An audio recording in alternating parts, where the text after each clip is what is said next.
Virat Kohli RCB team के साथ पहुंच गए हैं अपने घर दिल्ली में। 25 तारीख की शाम को पूरी आरसीबी की टीम पहुंच गई थी दिल्ली। हम पहुंच चुके हैं सबसे बड़ा मैच खेलने अगर टॉप 2 रेस की बात की जाए।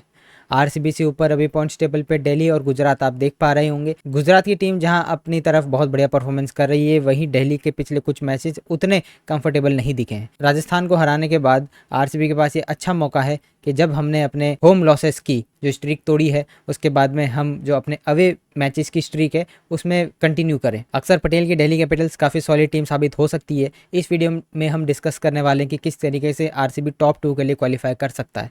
पॉइंट्स टेबल पे इसमें नज़र डालेंगे, आरसीबी के कौन से मैचेस किस तारीख को कहाँ पर खेले जाएंगे, इस पर भी बात होगी। और हम बात करेंगे कि कितने पॉइंट्स चाहिए होंगे आरसीबी को प्लेऑफ में क्वालिफाई करने के लिए और टॉप 2 क्वालिफाई करने के लिए।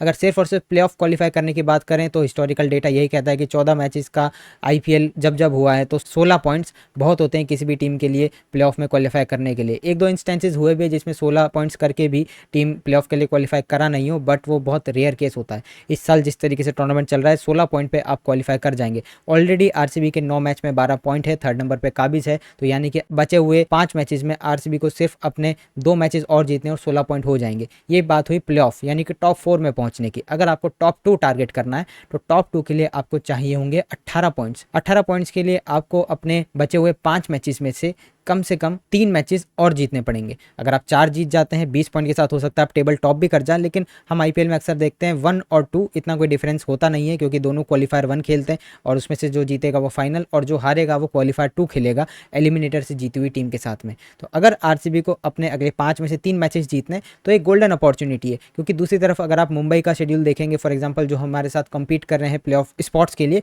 तो उनके मैचेस कंपेरेटिवली थोड़े आपको आरसीबी से टफ दिखेंगे। फिर अगर आरसीबी के मैचेस की बात करूं तो आरसीबी अपने ऑलरेडी 9 मैचेस खेल चुकी है। जो बचे हुए 5 मैचेस हैं वो आरसीबी को खेलने हैं दिल्ली कैपिटल्स के अगेंस्ट दिल्ली में 27 अप्रैल को। फिर मई के महीने में आरसीबी को अपने बाकी बचे हुए मैचेस खेलने हैं, जहाँ चेन्नई सुपर किंग्स को हम बेंगलुरु में खेलेंगे 3 तारीख को, लखनऊ सुपर जायंट्स से खेलेंगे हम लखनऊ में 9 तारीख को, सनराइजर्स हैदराबाद और कोलकाता नाइट राइडर्स को रिस्पेक्टिवली हम खेलेंगे 13 तारीख और 17 मई को बेंगलुरु के अंदर। अभी तक आरसीबी कोई भी लगातार 2 मुकाबले अपने होम पर नहीं खेला है इस सीज़न। और आरसीबी की अगर ट्रैवल की बात करें तो 18,000 प्लस किलोमीटर्स आरसीबी ट्रैवल करेगा इस पूरे ग्रुप स्टेज के अंदर। अगर आरसीबी प्लेऑफ और फाइनल जाता है तब बेंगलुरु से हमको हैदराबाद और वहाँ से फिर कोलकाता ये भी ट्रैवल करना है, तो वो तो हमने अभी तक ऐड ही नहीं किया है। और सबसे कम ट्रैवल इस साल करना है सनराइजर्स हैदराबाद को। और अगर कंपैरिजन के तौर पे मैं आपको बताऊं तो हैदराबाद को सिर्फ 7,000 किलोमीटर ही ट्रैवल करना है इस पूरे ग्रुप स्टेज में, और आरसीबी को वहीं पे 18,000 किलोमीटर। तो पहली बार ऐसा होगा सनराइजर्स और कोलकाता के खिलाफ जब हम खेलेंगे 13 और 17 तारीख को कि आरसीबी लगातार अपने 2 होम गेम्स खेलेगा।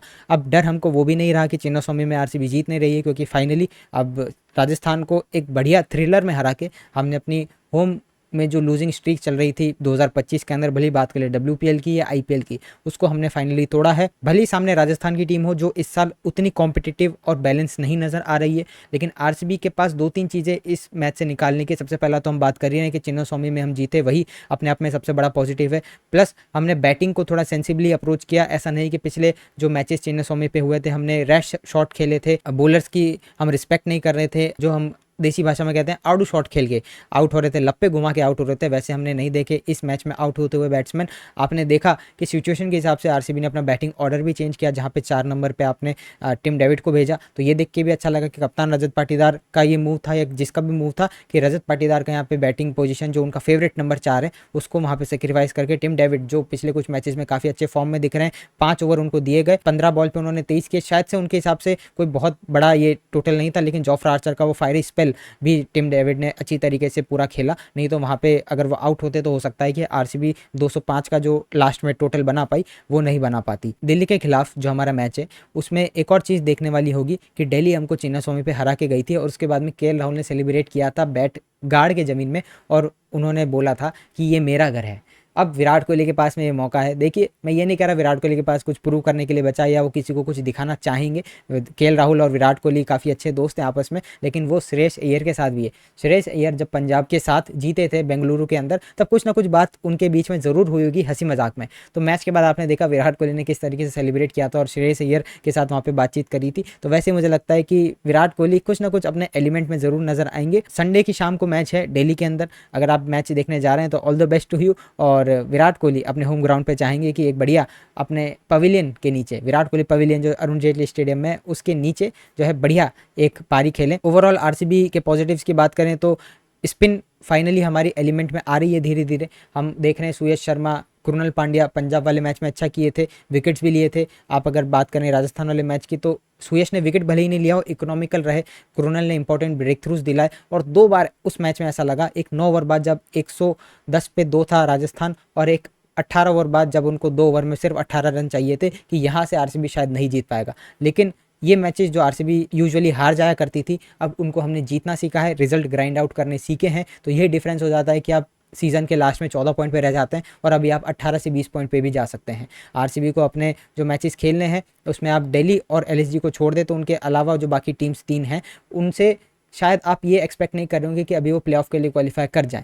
तो ये टीम्स काफ़ी खतरनाक उस समय पे हो सकती है जब उनके पास नथिंग टू लूज़ होता है, जैसे आरसीबी पिछले साल हो गई थी। लेकिन मुझे लगता है कि आरसीबी इस समय इतनी स्टेबल, इतनी बैलेंस साइड है कि आप डाउट करेंगे कि सामने वाली टीम कुछ अच्छा कर सकती है आरसीबी के खिलाफ। अपने खराब दिन पे आरसीबी ज़रूर मैच हार सकती है। तो अगले बचे हुए 5 में से मैं ये नहीं कह रहा कि आरसीबी 5 मैच जीत के और बहुत ही बढ़िया जो है इस टूर्नामेंट को फिनिश करे, लेकिन मुझे ऐसा लगता है कि आरसीबी एटलीस्ट 3 मैचेस तो अगले जीत ही सकती है। और अगर थोड़ा और ऑप्टिमिस्टिक हो जाए तो 4 तो हम जीत ही जाएंगे। तो इसके साथ 20 पॉइंट के साथ हम अपना टॉप 2 जो है वो फाइनलाइज कर लेंगे। फिर हम हैदराबाद में खेलेंगे क्वालिफायर 1 और वहाँ पर जीत के कोलकाता में फाइनल खेल के उठा लेंगे अपनी पहली ट्रॉफी। मैनिफेस्टेशन है, कर रहे हैं हम अपने चैनल पे। होपफुली अगर आप भी यही चाहते हैं तो कमेंट करिए, वीडियो को लाइक करिए, चैनल को सब्सक्राइब करिए। और आरसीबी दिल्ली इनका जॉइंट प्रैक्टिस सेशन आपको 26 तारीख की शाम को देखने को मिलेगा। उसकी जो भी अपडेट होगी, जो भी वीडियोज़ होगी, वो जैसे ही मिलती है हम यहाँ पर डाल देंगे। और आप अपना prediction DC versus RCB match का कमेंट में बॉक्स में डालिए। और आपको क्या लगता है विराट कोहली किस तरीके से सेलिब्रेट करेंगे दिल्ली के खिलाफ। मिलते हैं आपसे अगली किसी और वीडियो में, तब तक के लिए गुड बाय।